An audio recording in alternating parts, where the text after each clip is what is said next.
a national conference, or is it a debate, if you will? Well, Dr. Tunji Abayomi joins us this morning. He's a legal practitioner. Morning, and thank you for coming on today. Good morning. Well, previously you had spoken on this matter, severally, to the extent that you did say that, if I remember properly, that the foundation of the country is not exactly clear. Yeah. You talked about constituent assembly. Could you shed some light on that? Well, the principal issue is that the people in historically own a nation. And the way a nation is put in path of order is through the creation or the agreement of a constitution. Like I have said even on this on your station, a constitution is not law. It is an agreement by the people on how they are to be governed. Now you know the nature of a study, for example, the Interpretation Act. It says law passed by the National Assembly and sent to the President for the assent. Yeah. But the Constitution is not ever sent to anybody, and it is never enacted into law. In other words, it is not a government that gives a nation a constitution. It is a constitution that gives a nation a government.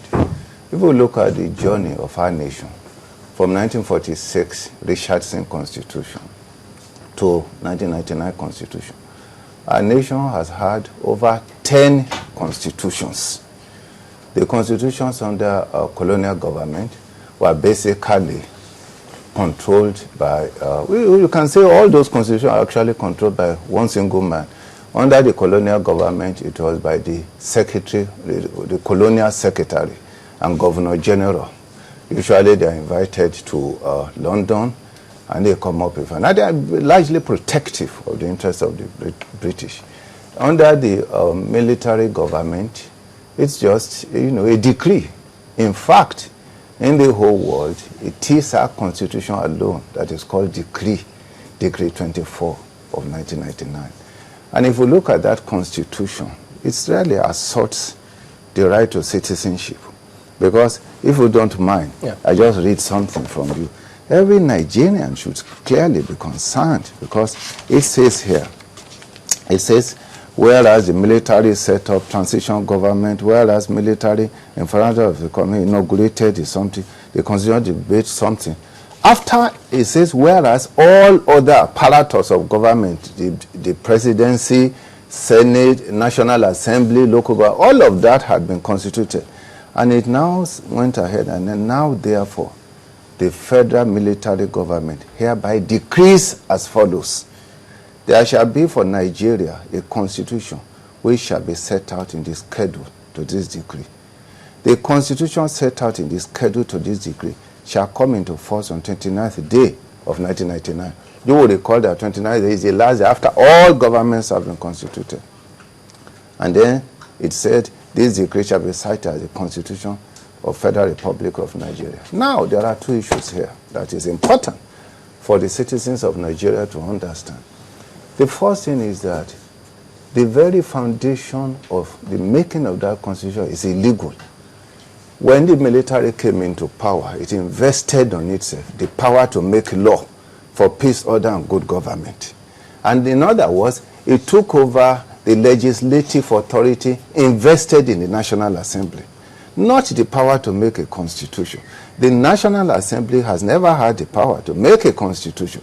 The only extent of its power with reference to the constitution is to amend it. Now, but when the military came to the point of making a constitution, it ran into some confusion. Where then does it derive its power? There's nowhere. So it now called it Decree of 1999. And there is a fundamental principle that must be understood. It is not the content of a constitution that validates it. It's a procedure of making it. If, for example, you are a distinguished lawyer, Sulaiman, and you are a great lawyer, maybe the best in this country, and you prepare a constitution for Nigeria, it is an invalid document. But if the people, in their folly, come together and they agree on the terms of their constitution, how they are to be governed, and they endorse it as their document of authority, it becomes a good constitution. That's why Kwame Nkrumah said, a people have a right to govern or misgovern themselves. So this is the foundation why we're asking for a national conference. Well, we're talking of national, some people say sovereign and all of that. But that's not really the issue. In my letter to Abdul Salami, when in 1998. You wrote him at that time? Yes, I wrote him at that time. It was well publicized, in which I spoke of the logic. The topic was the logic of a national conference. At that time, our people, the human rights community, was also unable to operationalize or define what they mean by sovereign national. There's really nothing sovereign about it. There's not. The people who are calling for sovereign national conference are unable to operationalize their sovereignty. The people who are denying, who don't want it, are also not able to operationalize why they say there's no sovereign. In fact, if we look at all the national conferences, whether in Benin Republic or in Togo or in Zaire at that time, the essence of a national conference is to give the people a constitution. That is the essence. So what is actually sovereign is really not the national conference. Sovereignty, the people. Because even when they come up with a constitution, they still have to surrender that constitution to the people. In other words, when you have that kind of conference, what they are exercising is delegated power.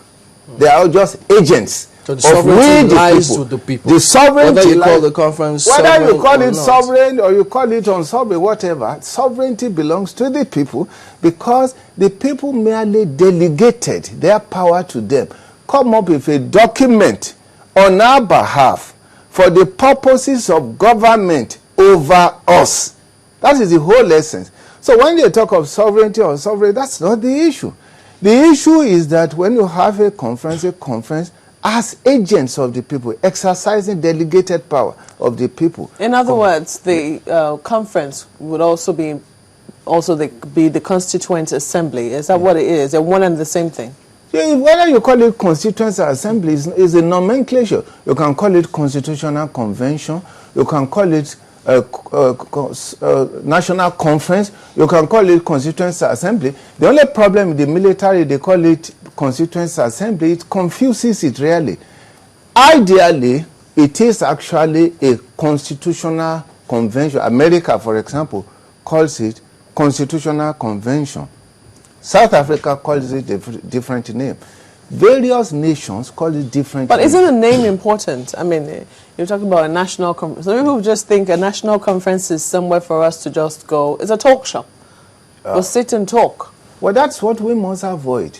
And that is precisely why it is important to understand the purpose of the conference and how to bring it about. Because, like you are saying, there was a political conference under Obasanjo, in fact, twice, you know, in an attempt to do something. But all of this, all of them basically shows the organic, fundamental problem that the people of Nigeria have never had their constitution. It is not a name that is crucial.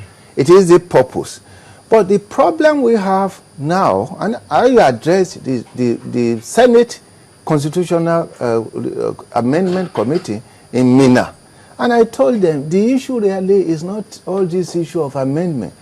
An illegitimate constitution is unamendable and an unamendable. So we need a new one. We need a new constitution, because we have never had one. So irrespective of name, what you're saying is that the people must come together. Yes. And bring forward a thought process that would define their precisely the terms of their relationship, the norms, the rules that will govern government over them. What is a constitution?